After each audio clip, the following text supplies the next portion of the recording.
Le pas est sûr, les gestes maîtrisés et la chorégraphie est presque acquise. L'objectif est donc atteint pour ce stage de danse hip-hop qui s'achève pour la quinzaine d'élèves. Des apprentis danseurs assidus puisque l'essentiel d'entre eux suivent à l'année les cours de Mohamed. À 46 ans, cette figure locale de Port-Saint-Louis a presque autant d'années de pratique de danse hip-hop. Un style qu'il découvre devant son poste de télévision au début des années 80 et qu'il pratique alors devant son miroir et au pied de son immeuble.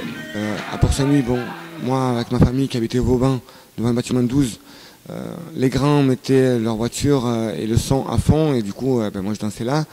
Et avec le hip-hop par contre, Sydney, c'était beaucoup dans les halls des bâtiments, on mettait des cartons, on s'entraînait à tourner sur la tête, faire la coupole, des trucs comme ça. Donc c'était un peu partout dans la ville quoi en fait. Et n'importe quel lieu, on pouvait s'adapter parce qu'avec des cartons, danser dehors, on n'avait pas de salle pour ça. Justement parce qu'il veut transmettre aux autres les valeurs de cette danse, comme le respect et la solidarité, Momo, de son surnom, crée au début des années 2000 son association.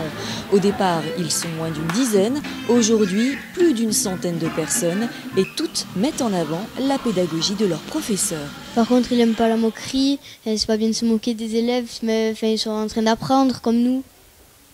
Voilà. Il est strict quand même ? Mais c'est pas grave.